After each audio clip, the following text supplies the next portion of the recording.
We are back with the Tech Box tonight, making the digital world make sense. Tonight, the smartphone wars are on. Brian Westbrook, tech guy for News Radio 750 KXL, joins us from our sister station in Seattle. Been a little while since we've seen you, B. It's good to see you. Thanks for joining us. Let's start with Verizon.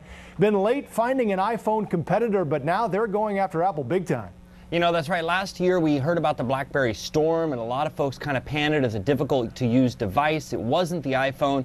You know, everybody tosses around this nickname, the iPhone killer, and really it's until now that we've seen a device that is pretty exciting. And you know, Joe, I've had a chance to play with this device already, and the Motorola Droid from Verizon looks like it's going to be a really fun device and a serious competitor to the iPhone.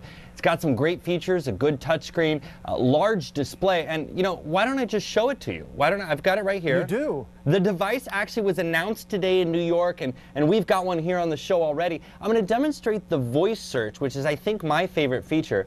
I'll click on voice search. Click on voice search, and I'll say, find gas station. And it's actually going to pull up Google Maps. It's going to use voice recognition to find gas stations in my area. And then when I find one, I can just click on it and it'll give me actually turn-by-turn directions. Of course, Google entering the navigation wars with information that'll actually give you guidance as you drive down the road, as opposed to a list of directions which you had before. So that's pretty exciting and a new development to the Android platform, the Android 2.0, which will be available soon. So Google's phone platform is young, Brian, but it's certainly evolving quickly here. You know, it's quickly evolving, the Android platform is, and one of the things that's so successful about the Android platform is the open development. A lot of folks are saying, you know, hey, the Apple App Store is difficult to get apps into, it's really complicated, and sometimes they'll approve or reject. But with the Google Android platform, you just don't have to worry about that.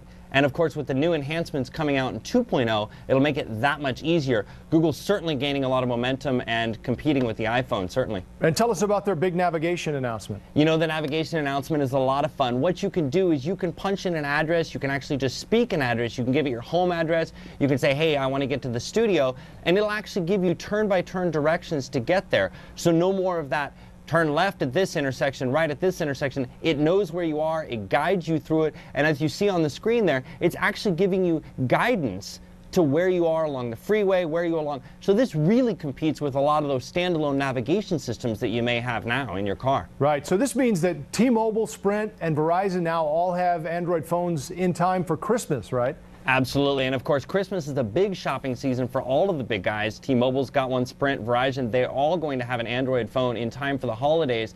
And really it comes down to, when you pick an Android phone, what carrier do you like? What plan may you already have? Sometimes the pricing is a little bit different, but one of the key features of a lot of the different phones, including the Droid, is going to be, you know, does it have the touch screen? Does it have the navigation built into it? A lot of those key distinguishing features. So if you're looking for a smartphone, I tell you what, the next couple of weeks are going to be a great time to go shopping for a smartphone. Sounds like it. So do you think this is the phone that would lead people to switch carriers in order to get it?